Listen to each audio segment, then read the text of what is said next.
This is ABC7 News at 7, your Suncoast News. We're here for you.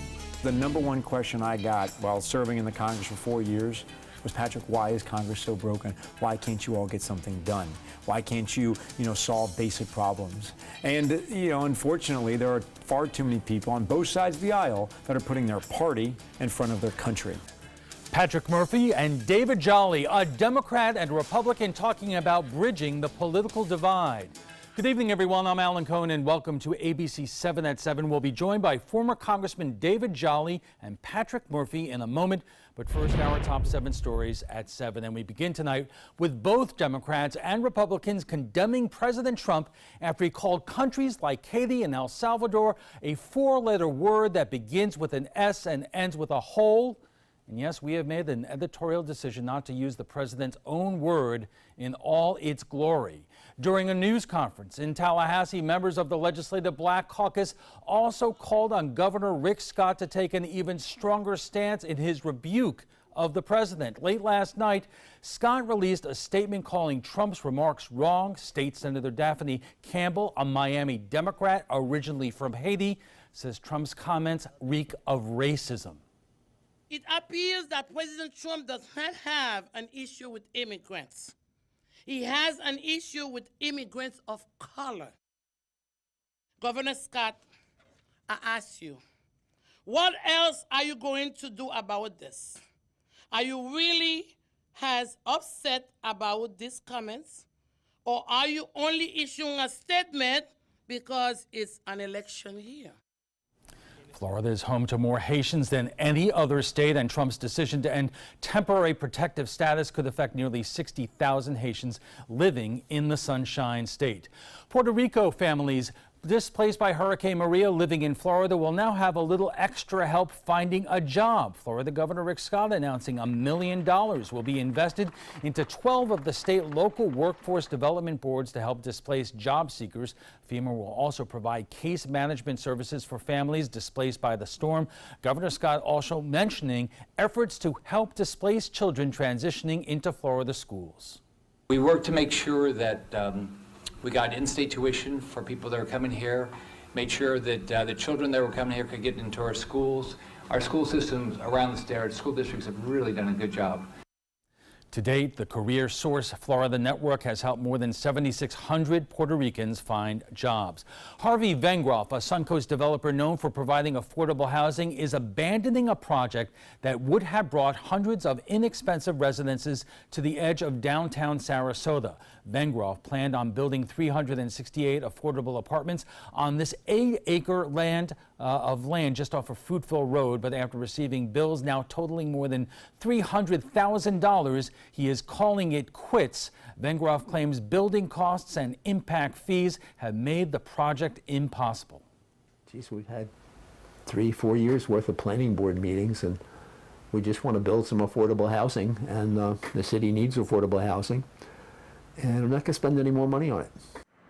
The city hasn't talked to Vengroff about his plans to quit the project, but city manager Tom Barwin says the city's hands are tied and that they have waived every fee that they could.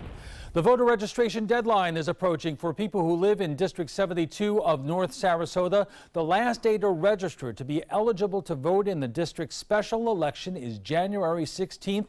New voter registration applicants must be completed, signed, and returned in person or postmarked by Tuesday.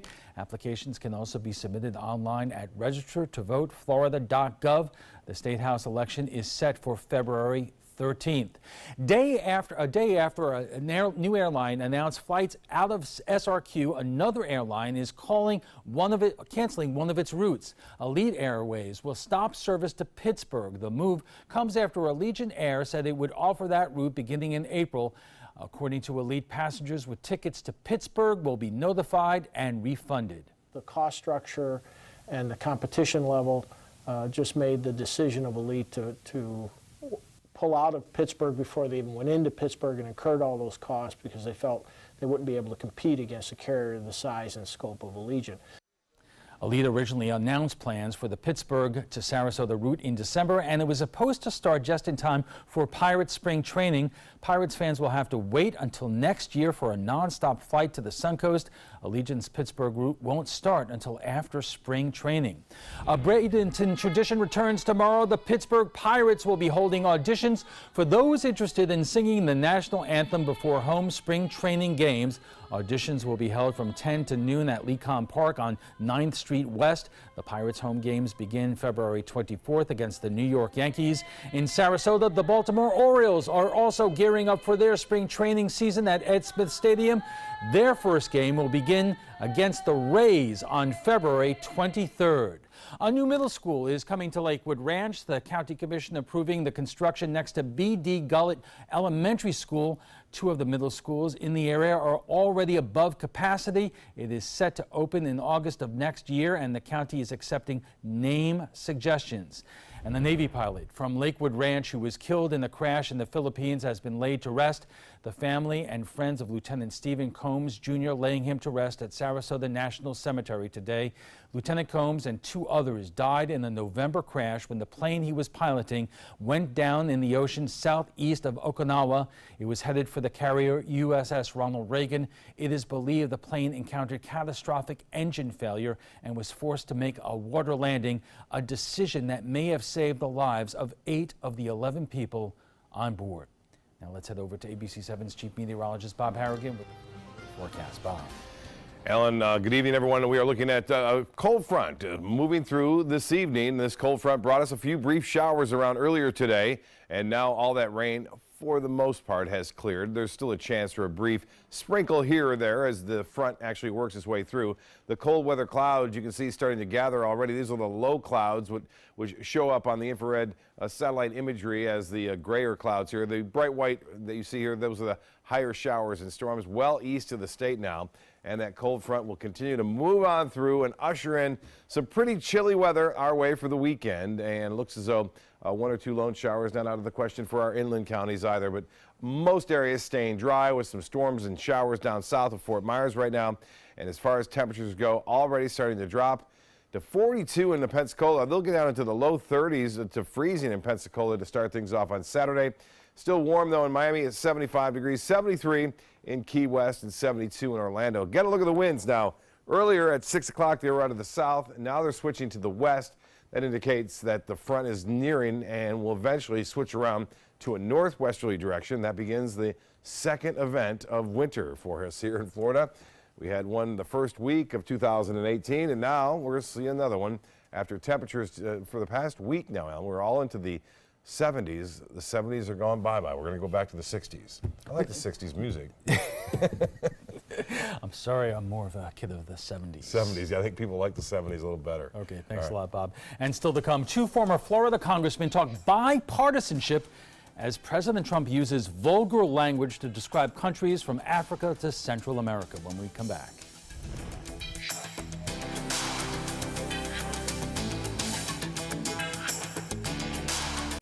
Soldiers in the Army National Guard serve to give back to their country and communities. Their part-time commitment qualifies them for an array of benefits, such as affordable health and life insurance benefits, education benefits, including tuition assistance, student loan repayment and GI Bill programs, a retirement plan based on part-time service, and VA home mortgages. Visit NationalGuard.com to learn more about all the benefits available in the Army National Guard. Hi, I'm Chef Bob. Watch Aprons in the Kitchen every Wednesday morning on ABC7, where we'll be serving up the most awesome dishes. Then stop by your neighborhood Publix, pick up the recipe card and all the ingredients. This is an important announcement. If you're between 50 and 85 and worried about your loved ones, you can still get affordable life insurance for peace of mind. My life insurance coverage is guaranteed, and I was not required to get a medical exam. I had high blood pressure and diabetes, and I got my coverage with one telephone call. No exam necessary. I'm a smoker, and I wanted to take care of my family. I called to get my life insurance and my affairs in order. I wanted to do the right thing. Call Final Expense No Exam Insurance. Your rates are guaranteed and will never increase. I called and learned that this insurance cannot be canceled even if you get sick or gain weight. And there are no restrictions on how my beneficiaries use the money when I'm gone. Approval was easy and the price was right. I wanted to do this for my children. Call 800-738-9812. 800-738-9812.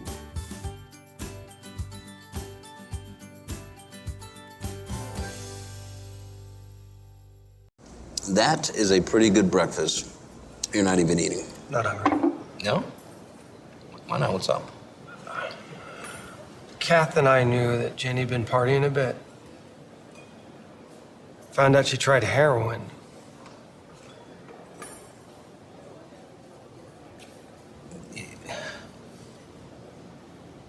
Most people don't know what to say about drugs, but we do. Visit us at drugfree.org. Check out My Suncoast Dining on mysuncoast.com, your guide to the foodie lifestyle. ABC7's own Chef Judy serves up her favorite recipes, cooking tips and trends, dining blogs, step-by-step videos, and Suncoast Restaurant Guide. You'll find it all at mysuncoast.com/dining. President Trump is under fire again for reportedly using a vulgar slur about immigrant countries. The comments allegedly made during an Oval Office meeting to discuss a deal to protect young immigrants from deportation. ABC's Kenneth Moten has the latest from the fallout in Washington. President Trump honoring the man who called for racial justice. We are all created equal by God. The president signed an MLK Day proclamation, Are you racist? but ignored questions about his reported use of an offensive term during an Oval Office meeting with congressional leaders. Multiple sources tell ABC News the president was angry when he was told a possible deal on immigration would include protections for immigrants from African countries and Haiti, reportedly saying, "Why are we having all these people from expletive countries come here?" Trump did tweet Friday morning his language was tough, but, quote, "this was not the language used." Another tweet never said anything derogatory about Haitians, other than Haiti is obviously a very poor and troubled country. Never said take them out, made up by Dems. The one Democrat in that Oval Office meeting on that denial. It is not true. He said these hate-filled things, and he said them repeatedly. It was a heartbreaking moment. Republicans Tom Cotton and David Perdue, also in the room, said in a statement, "We do not recall the president saying these comments specifically." Other lawmakers condemning the alleged remarks many have called racist. Norway's a great customer and a great ally. Sources say Trump suggested the U.S. should bring in more immigrants from countries like Norway. House Speaker Paul Ryan called the comments unfortunate and unhelpful. And I think it's a big part of our strength. Whether you're coming from Haiti, we've got great friends from Africa in Janesville who are doctors who are just incredible citizens. The president's tweets came after the White House did not deny the report, saying the president wants to welcome immigrants who, quote, contribute and assimilate into our great nation. Kenneth Moten, ABC News, Washington. Coming up, two former Florida members of Congress, a Republican and a Democrat. They're looking for common ground, and they found a trapezoid.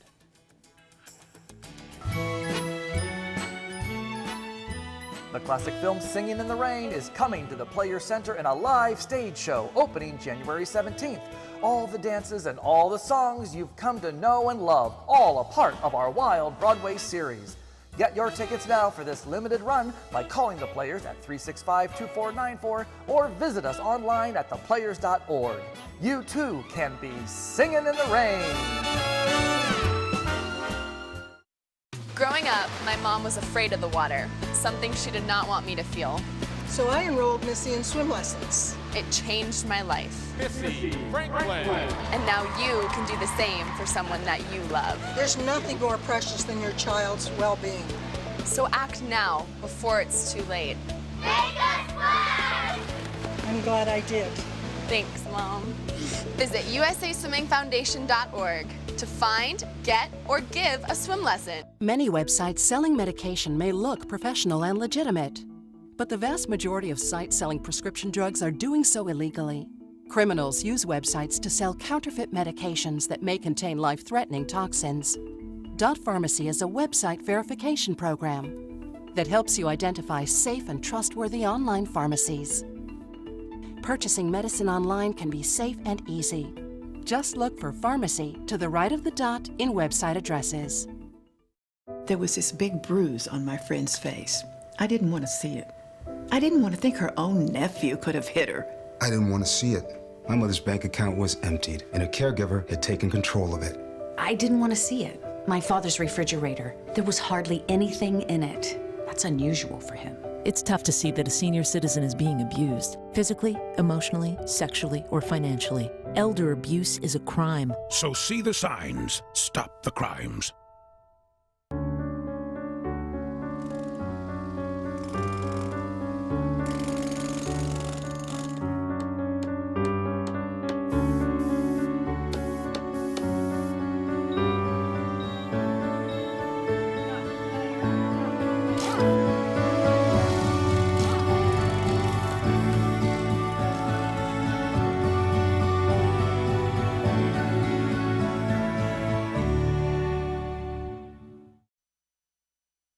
Welcome back. Many of you tell us all the time that President Trump is only saying what we're thinking. During an Oval Office meeting on immigration reform, the president, witnesses say, referred to Haiti and Central American and African nations as SH whole countries. No, we have made the decision that the president's language is not appropriate for prime time. More importantly, the president isn't saying what all Republicans and certainly all Democrats are actually thinking. And joining us for more are two former members of Congress from Florida challenging the conventional thinking about party politics. Former Republican Congressman David Jolly from Pinellas County and former Democratic Congressman Patrick Murphy, who you will remember challenged Senator Marco Rubio in 2016. Gentlemen, welcome to the Trapezoid. And I want to talk about how you both are going around the state talking about the lost art of bipartisanship. But first, we got to get through what's been going on for the last 24 hours and President Trump's comments, which have really gotten a lot of condemnation from a lot of folks, both Republicans and Democrats. On the other hand, I can't tell you how many times that we look at viewer comments around here and they express a certain kind of sentiment that you sometimes hear on Fox News. And why don't we take a look at this? If it's true, this is how the forgotten men and women in America talk at the bar. This is how Trump relates to people. If you're at a bar and you're in Wisconsin and you're thinking they're bringing in a bunch of Haiti people or El Salvadorians or people from Niger, this is how some people talk. Is it graceful? No. Is it polite or delicate? Absolutely not. Is it a little offensive? Of course it is. So I want you both to talk for a moment to those people like that who live on the Suncoast here, who really do not have an objection to what the president had to say and how he said it. David? So this is not how everybody talks. This may be how some speak. And while the sentiment over border security, I think, is universal, so are certain humanitarian feelings that we should all have. And the president's duty is to speak to those better angels, and he's failed to do so. You know, a lot of people are asking whether or not he is racist or not, and I don't think we even need to have that conversation, whatever your opinion is. What we know is that he continues to speak to a social construct that recognizes white people of European descent, perhaps wealthier than poor people of color, and that they have different places in society. And that's not the words a president should be using. I spoke earlier about the fact that George Bush 43, our last Republican president, challenged the notion of the soft bigotry of low expectations. The president continues today to speak to the hard bigotry of no expectations, that somehow people from Africa or Haiti have a different lot in life, and it's not our responsibility to welcome them with open arms. We can be a nation of secure borders, but also one of open hearts. Patrick, do you think that there's a different calculation with the president right now, and that is electoral politics? He has approval ratings in the mid to low 30s at this point. He needs to hold on to his base, and this is how he believes to do it. This comment coming on the heels of Fire and Fury on the book, I think this is who he is. I don't think he thinks through these comments, thinks through these racist remarks and some big master plan. Oh, I'm going to get the base if I say this. I'm going to distract by doing this. Is who this guy is, right? And you know it's bad when on the nightly news you have to tell your kids to leave the room because the president's speaking. We're going to tell you what he said. That's bad. Because historically, the President of the United States is supposed to speak on behalf of the country, right? It's supposed to represent us. But what is he doing? In fact, I'd say he's representing the worst parts of our country right now, reaching a new low. So given that, how do we get past this politicization, polarization of everything these days? Because it seems more and more the people who support the president and the people who are Democrats and independents and Republicans who do not support how he approaches these issues, it seems like the gap is so wide. So, very importantly, and to those who agree with the president and say we feel this way, the president is speaking to a legitimate fear and anxiety we often feel, an economic insecurity, that somehow our lot in life is not the same as generations before. But the president is focusing his attention on an adversary that's one of fiction. And that's where he is misleading us for partisan politics. What Patrick and I have tried to do, particularly in the purple state of Florida, is to recognize that we are a very diverse nation, politically, socially, culturally, economically, but that we all have some very similar priorities and interest in how we improve our lot in life for generations to come. 90% of the issues Republicans and Democrats wrestle with, we actually agree on. We let the 10% divide us. While this president is exploiting that 10%, Patrick and I try to speak to the 90%. The obvious question is, how is that going? What kind of reception have you gotten as you have gone around the state doing these lectures and these appearances at a time when it seems that we could not be farther apart? So far, it's been great. I mean, maybe people are saying bad things behind our back, but it hasn't gotten to us yet. You should be able to see that in a few minutes. It's been nothing but, positive feedback. And we started this, very organically. I mean, obviously, other sides of the aisle, of course, we agreed on probably more than we disagreed on, quite frankly, to David's earlier point there, and have always tried to find the middle ground and care about governing, getting things done. And since we're not in office, we said, you know what, why in the world aren't we at least educating people to understand we can change what's happening right now, right? The amount of people that are upset by what's happening in our democracy with Donald Trump. But you got to get involved. And we're trying to point out some of the problems that are there and putting the power, right back to the people. If you want to get involved, we can change this. Okay. We are just getting warmed up, and we'll have much more on the week in politics right after we check the first alert weather, so stay with us. Northland Outdoors is about so much more than the biggest fish or the hottest hunting spots. All across the Northland, there are amazing people with incredible stories to tell. We're going to find those stories and share them with everyone. Join us each and every week as we explore the Northland and experience some of the most exciting outdoor adventures in the country right here in our own backyard. This is Northland Outdoors. Monday at 4 on Suncoast View.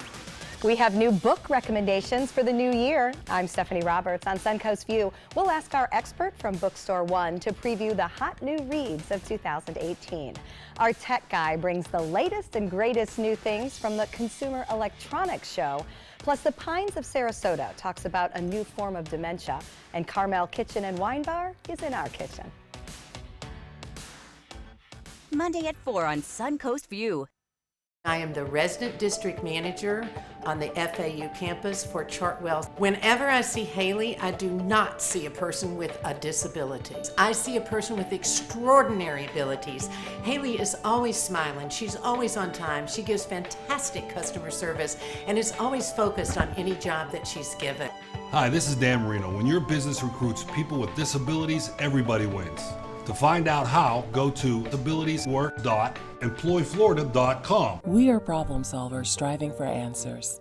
Relevancy on every platform.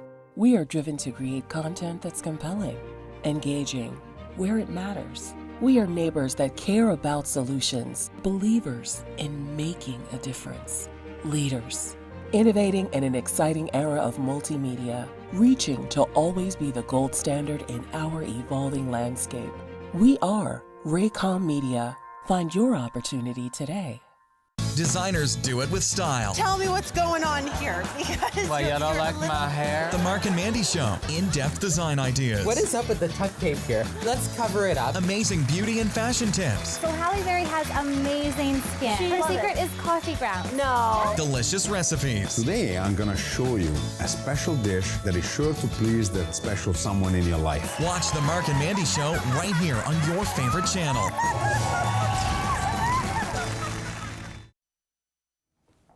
Our conversation on the week in politics continues right after we get the check on the First Alert forecast with Chief Meteorologist Bob Harriman.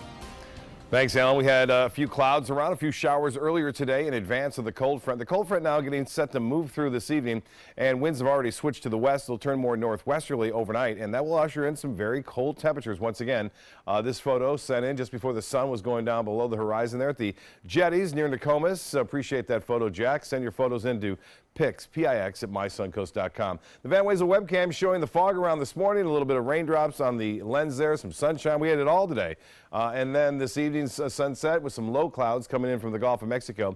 And it looks as though we will continue to see some low cloudiness, maybe a brief sprinkle here and there, but no measurable precipitation expected through the rest of the night, as all the heavy rain now is well east of our viewing area. Snow earlier today as far south as Mississippi and Alabama, and now that snow is into Tennessee and Kentucky, where it's rather heavy at times right now. So the rain ending here, cooler and breezy for the weekend. We're talking lows on Sunday morning, upper 30s to low 40s here, and then staying cool next week as yet another cold front is expected to move through. The next cold front will be a dry front, meaning there won't be a lot of moisture to work with, and so you won't notice it in terms of cloud cover, but you will notice it in terms of temperature. You'll see that in the 7-day forecast. Well, here's the front now. It's out in the Gulf of Mexico. It will make its way through overnight. As I mentioned, once in a while you'll see a return show up on the radar, pushing off to the east rather quickly, not around long enough to produce any kind of measurable precipitation. Currently we have some clouds around, 67 degrees. Dew point is still fairly high, and this dew point temperature will drop significantly down into the 30s tomorrow, and that means very dry air will move in. Winds are out of the west-northwest now, so we're starting to get that transition to a more northerly direction, and that begins the cool down. The high today, 73. We've been in the 70s all week long until tomorrow. Highs tomorrow will only reach into the low 60s. Our normal high at 71 degrees. We won't be back into the 70s, it looks like, throughout all of next week. Just 1/100th of an inch of rainfall. That's all we could muster out of that weak frontal system for the most part in terms of rainfall. Temperatures already dropping. Pensacola at 42, 20 degrees warmer in Tallahassee, 72 in Orlando now, and still pretty warm in Miami, into the mid-70s there. Here's the hourly forecast for tomorrow. No rain around. We'll have more sunshine than this particular model is depicting. It looks like mostly sunny by the afternoon, but we'll still have some low clouds in the morning. Temperatures only warming into the upper 50s and then falling throughout the afternoon as that northerly wind really picks up. And small craft should exercise caution tomorrow if you plan on boating. It's going to be tough going out there on the water's choppy conditions. You'll notice, though, by midday Saturday, all that cloudiness moves out, sunshine moves in, but it won't warm things up much at all with that northerly wind advecting all that cool air from the north. Now, the extended forecast, as I mentioned, does call for another cold front to move through. That'll happen Wednesday night, and we'll have lows into the 30s by Thursday morning of next week. Well, here's the lows tonight, freezing in Pensacola, near it in Tallahassee. We'll have lows to start things off right around 58. We won't warm up much at all tomorrow, with high temperatures expected only into the upper 50s. So for boaters, small craft advisory tonight. It will turn into a caution tomorrow. Seas still running 4 to 6 feet. Choppy conditions on the bays and inland waters. The water temperature has bounced back up to 64, but then it's going to drop once again with all this cold air moving in. Here's the 7-day forecast. There's that 40-degree reading at the Sarasota-Bradian Airport. We'll see some upper 30s too on Sunday, and then warming up a little bit on Martin Luther King Jr. Day, 67 degrees there, getting close to 70 on Tuesday, and then the next cold front moves through on Wednesday night. Al will be back with his guests right after this. Stick around. Planning a Carnival Fantasy Cruise out of Mobile? Then check out the park and cruise packages at the luxurious Battle House and Renaissance Riverview Plaza hotels. Stay at the Battle House for $169 per night, or the Riverview Plaza for just $149 per night, and leave your car for the duration of your cruise. Includes transportation to and from the cruise terminal. If you're cruising out of Mobile, come stay with us. Call 1-800-MARRIOTT or visit Marriott.com now. Hamilton was adopted from a rescue in 2008. He really likes to be around people. And as soon as I start to make my breakfast, Hamilton is right there. I get out my mat and I'm doing a downward dog and he's underneath. He's quite the pug about town. He gets invited to a lot of parties. He knows he's a pretty big deal. I mean, look at this little face. How could you not love him?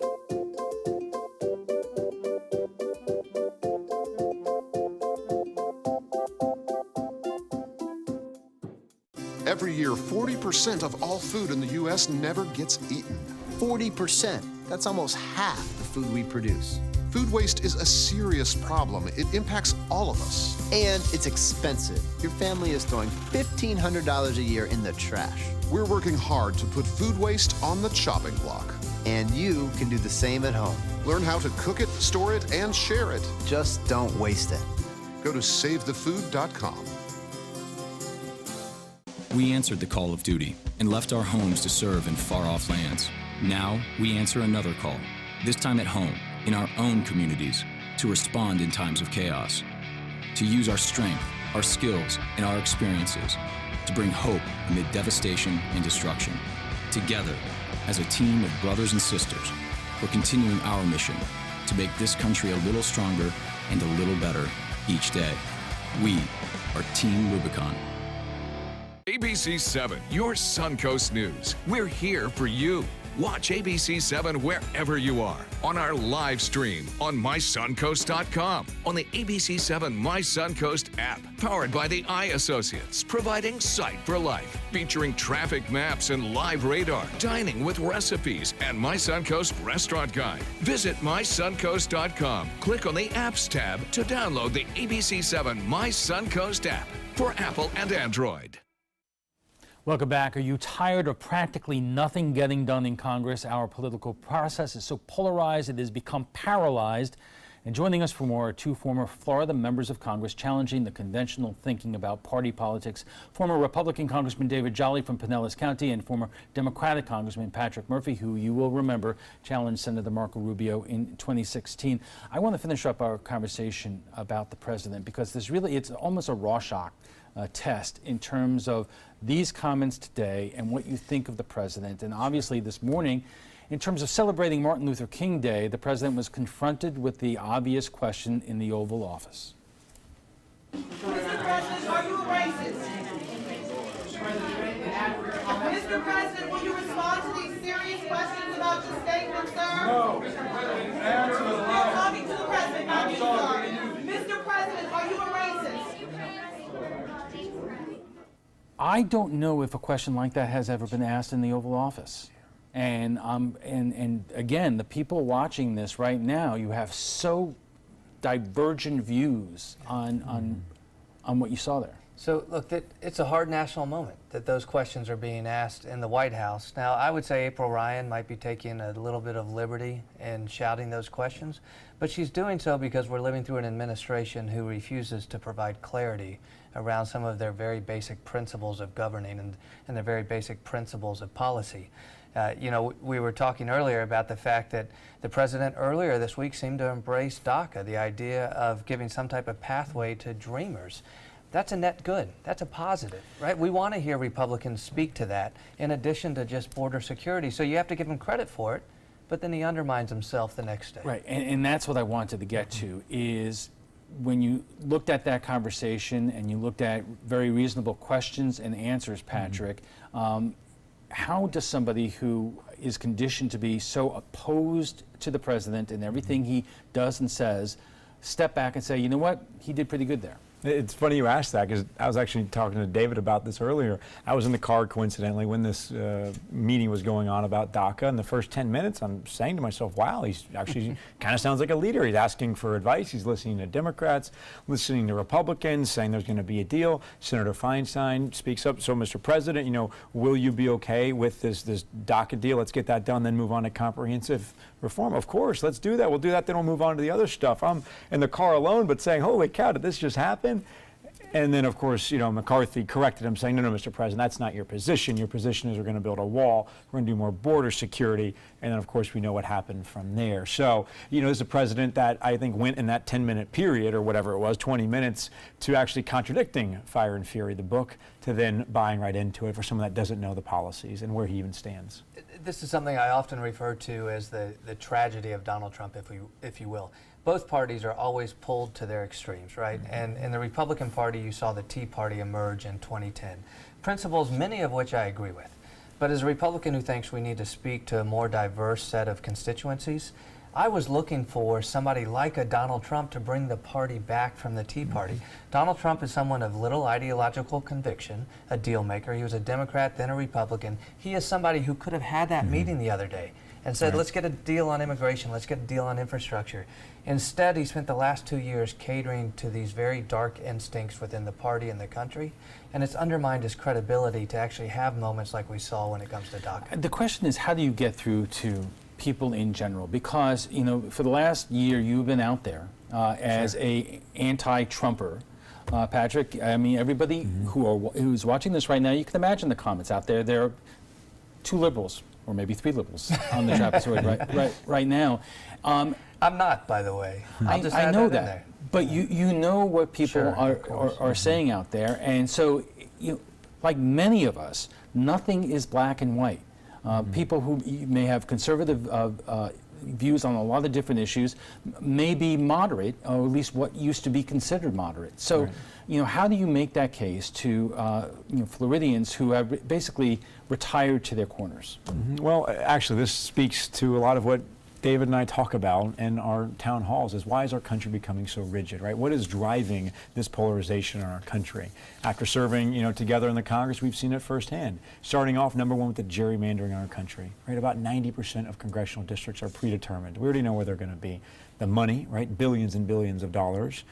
Then you have the media, I'm not pointing to you singularly, but you look at the Fox Newses versus the MSNBCs, where more and more people are starting to get their news, don't even tell the same story, and if they do, they're completely different versions of it. Or when people go to social media or a website, they go to websites that confirm their current beliefs. So they're seeing it, and they're seeing it becoming more and more rigid. And then you add in the lack of friendships, the lack of relationships in D.C., the constant influx of cameras and no ability to actually get to know each other. Let me ask you about that, because that has often been talked about, and there is an old story. In fact, this is coming up again, the issue of earmarks. Yep. And that earmarks used to force Republicans and Democrats to talk to each other. And that, David, you give me that bridge that I want, I will give you something else. And the elimination of that basically retired both sides to their corners there. They're talking about bringing back earmarks. Would you be supportive of that? I always have been, because the framers of the Constitution were. It's an Article I responsibility of the Congress to determine spending, not the president. And so however money is spent, and importantly, earmarks don't add to the deficit and so forth. Here's the earmark debate. And the fundamental issue with earmarks is trust, and it's who do you trust? And the fact is, very few people trust Congress, and as a result, they don't trust their spending. So during the Obama administration, we saw the Obama administration get to determine how money was spent, not Congress. Now Trump is in office, and Republicans are saying, well, we want to get to determine how to spend money. So Trump's suggesting to bring back earmarks. It is constitutionally the prerogative of Congress. Does it need safeguards? Of course. Democrats, I give them credit for the reforms they brought in around 2006, 2007 in terms of accountability. There's a way to do it in sunlight that makes sense. Patrick, when you were there, and obviously that the both of you have struck up a friendship, I don't know if it started while you were both still in Congress, but were you able to make personal relationships with Republican members of Congress that resulted in you being able to work with them better? No doubt about it, but too far and few between. I always equate starting Congress to starting college. You get elected, you go on these retreats, and you're supposed to get to know each other, your freshman class, and then you have a committee, which is like being in a math class with somebody in college, and the people that you're around, you get to know a little bit better. I was in a position to be able to start a bipartisan freshman group to try to talk about getting our spending in control. Because of that group, I made some relationships, but as time went on, I looked back at Congress, and of the 4 years I was there, I spent one weekend in D.C., and that was because the government had shut down. I was basically forced to be there. If it wasn't for that, I wouldn't have spent one weekend there. And now you can make an argument, I want my member of Congress home every weekend, and that, I understand that. However, when members of Congress show up to vote on a Monday at, say, 4 or 5 o'clock, they race to votes, they're fundraising Tuesday, Wednesday, Thursday, they get on a plane after votes and they race home. It's a race to the airport on Thursday. Everyone is so busy doing other things that have very little to do with actually legislation or getting to know an issue, they don't get to know each other. Right, and they used to talk about the fact that in the old days, their kids would go to the same school, and you would, that stuff you would matters. meet those folks in situations other than just work. But I want to get to one other issue, which is infrastructure, which is something that in theory both Republicans and Democrats both agree on.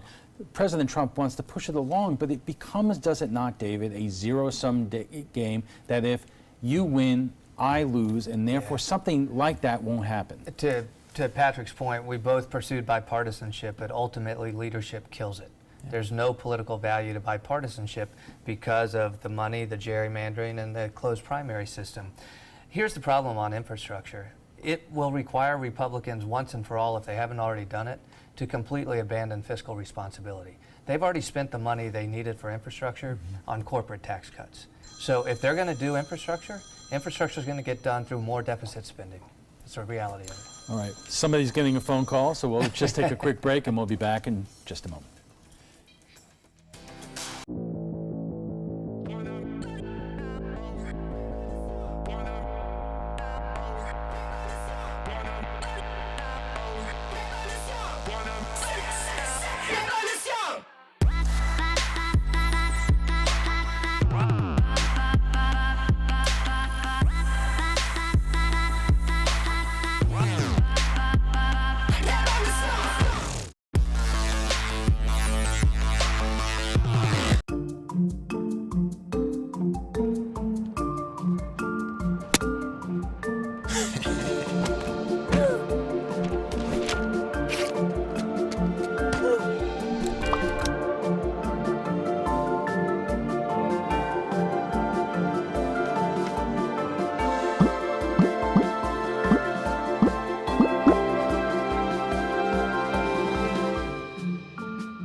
I'm a scientist. Recycling takes a team. Why don't you let me and me help you out? Everyone plays a part.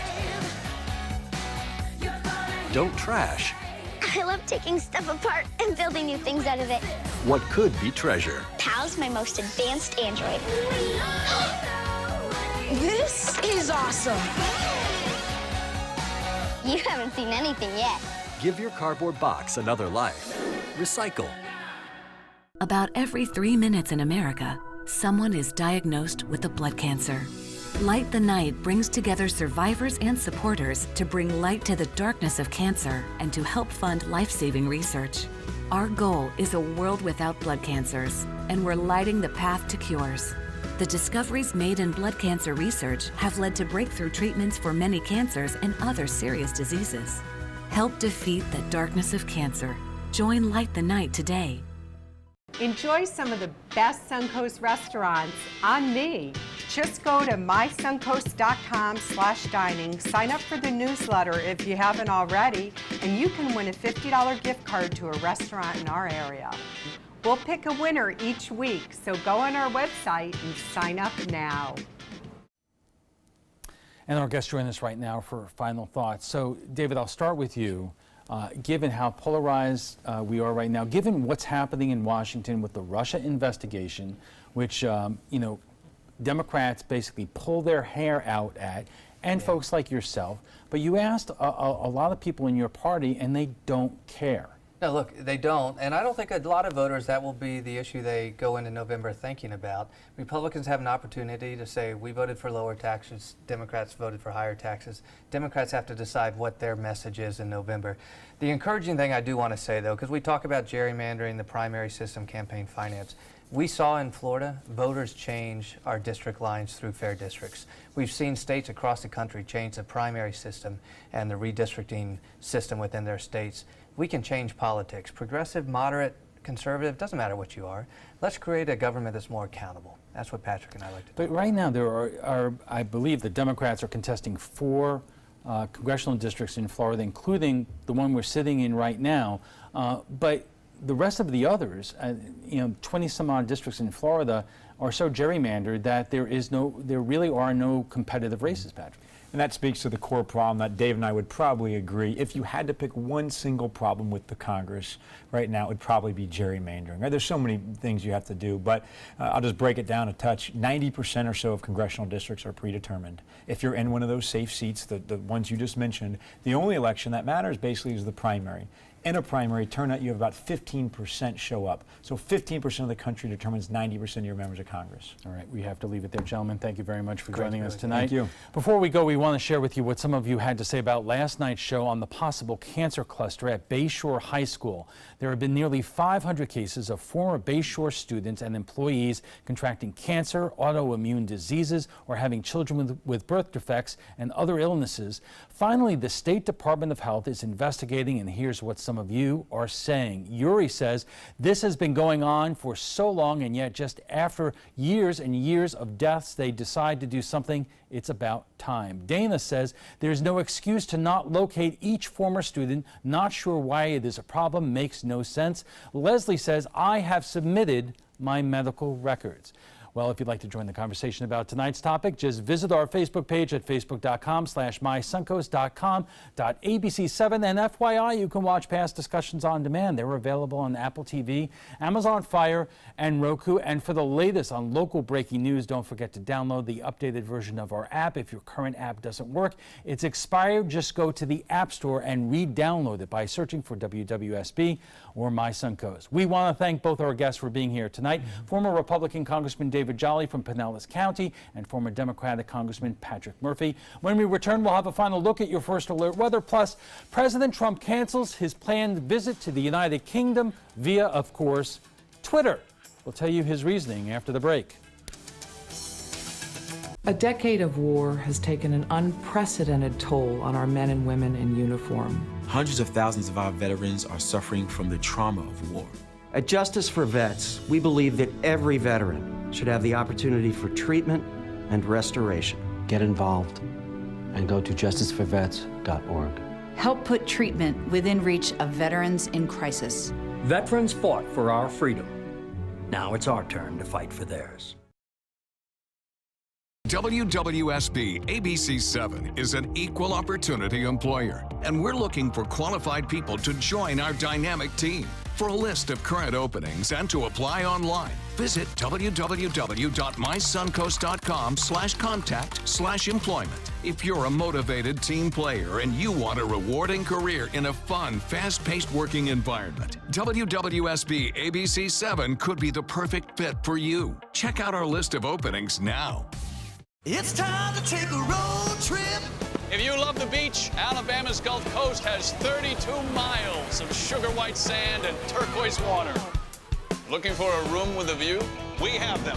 Beachside and bayside. There's incredible history. Whoa! And the seafood is fresh from the Gulf. Another round of shrimp for my friends. Alabama has a road trip with your name on it. Which one you gonna take?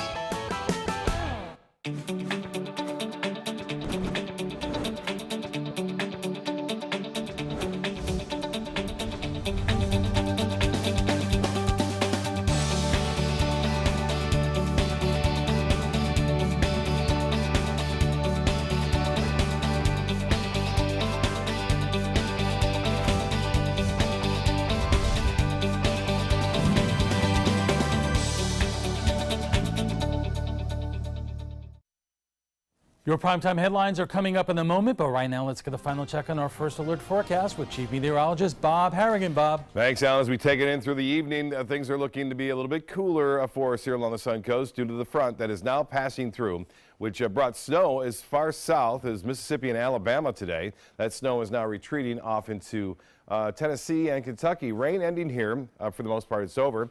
Cool and breezy weekend ahead. Keep your jackets and sweaters handy, too, because all of next week, it's going to stay cool. We're going to see some cooler temperatures move in. No threat of any rainfall at all over the next 7 days. Now, the northwest wind is already starting to move in now across the area, and there's still a chance for a few light rain showers, but not much. As I mentioned, just a sprinkle here and there, not out of the question for the next couple of hours or so, and then we'll see a different story there. Well, currently it's 67 degrees. And the dew point, 64, winds out of the west and northwest now at 7. They had been out of the south all day today. And that warmed us up. We had highs into the mid-70s to lower 70s. Our low this morning was warm at 62, and the average low at 52 degrees. The rainfall amount, not much here. Had a little bit more rain earlier today at Anna Maria Island, north end of Longboat Key, also western portions of Manatee County. but then it kind of fizzled out overhead.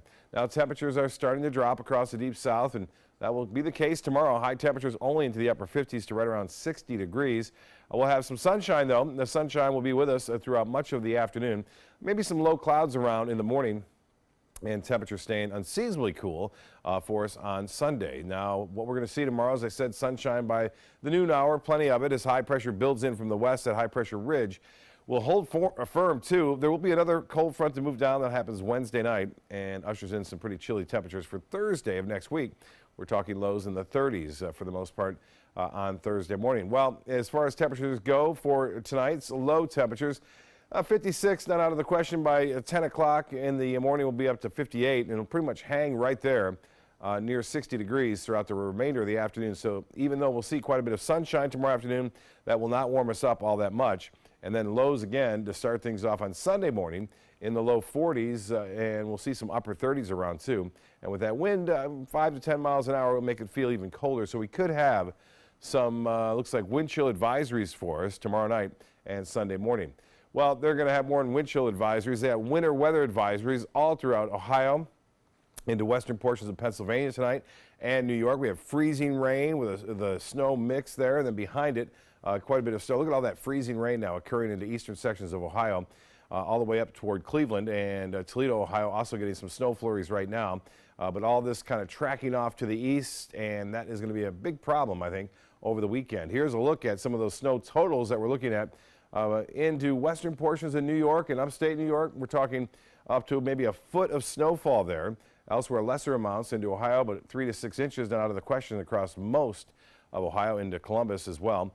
And then we will see highs tomorrow for Friday, I should say Saturday, only into the single digits over the northern plain states and into the upper Mississippi Valley. For boaters, a small craft advisory in effect now, will be so up until daybreak tomorrow. Then small craft exercise caution. Winds out of the northwest at 15 to 20 knots and seas running up there as well. Water temperature at 64 now, but that's soon to get back down to the 50s, I believe, by Monday. Tides upcoming on your screen, 8:51 for the next high tide. And then the extended forecast looks like this, 60s all the way through the next 7 days. A very chilly start on Sunday morning, right around 40 degrees. And then by Thursday morning, we'll be in the upper 30s. Alan will be back with primetime headlines right after this. It's time to go boating, but first, don't miss the 17th annual Charlotte County Boat Show, January 11th to the 14th at the Charlotte County Fairgrounds. Show admission is free and on-site parking is only $5. January 11th through the 14th. Visit GoBoatingFlorida.com for more information. I'll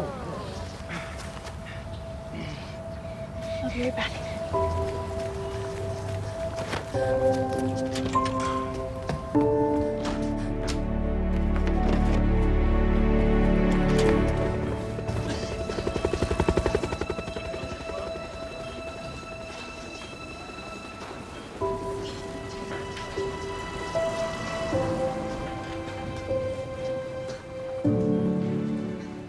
Here's something we bet you didn't know. Nearly half of all cancers can be prevented. That's right, half. Nearly 50%, mostly by making small everyday changes in your diet and controlling your weight, walking more, eating less, and eating foods that help you and your family to seriously reduce the risk of cancer. And of course, by not smoking. Visit the Cancer Prevention Together We Can website and get a free 30-day planner filled with tips, recipes, stats, and more about protecting your family. Go to prevent50.org. Zupan, part of the U.S. Paralympic rugby team. In my game, movement is everything. I get frustrated when my move is blocked, especially when that guy has no right to be there, even just for a minute.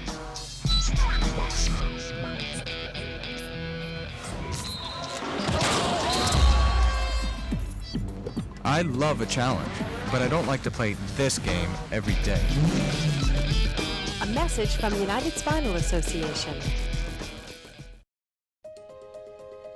To be able to just get my son here and not think about how we will pay for it, it just takes so much weight off of my family. St. Jude allowed me to focus on being a mom to Bryce. And sometimes I'm just in awe of the impact St. Jude has, not only on this community, but the world.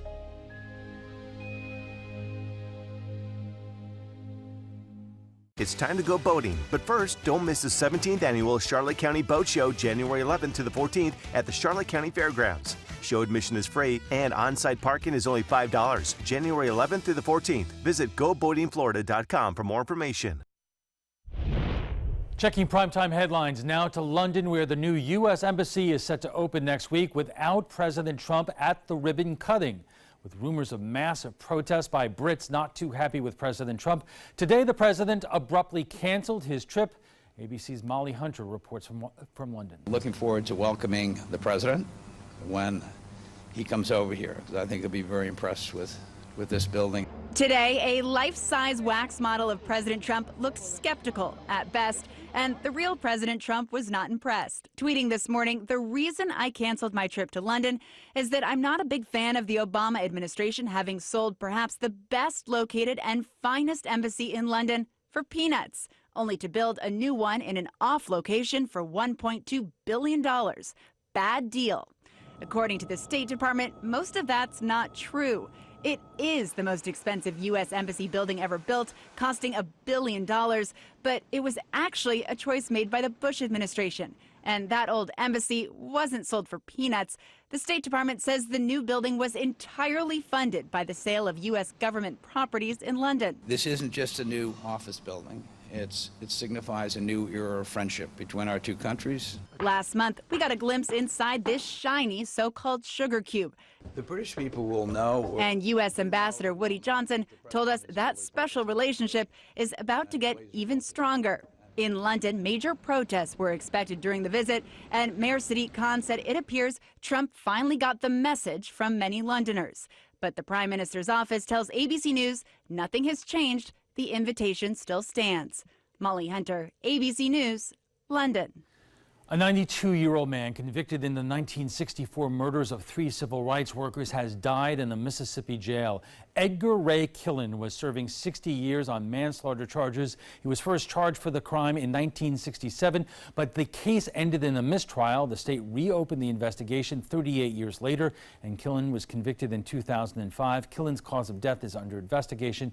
However, foul play is not suspected. Finally, California authorities say the largest wildfire is now 100% contained. It burned for more than a month in Santa Barbara and Ventura counties. 2 deaths were attributed to the wildfire. It scorched nearly 300,000 acres and destroyed more than 1,000 buildings, including homes. And we are happy to report news out of Hollywood that does not involve sexual harassment. One of the most recognized movie stars of all time is finally getting a star on the Hollywood Walk of Fame. Minnie Mouse is getting a star 40 years after her partner Mickey Mouse got his. Disney CEO and pop star Katy Perry will be there for the unveiling on Monday. Minnie also joins Donald Duck, Tinkerbell, Winnie the Pooh, Snow White, and Kermit the Frog on the Hollywood Walk of Fame. And that's all the time we have for this evening. I'm Alan Cohn. Thanks for joining us and have a great weekend.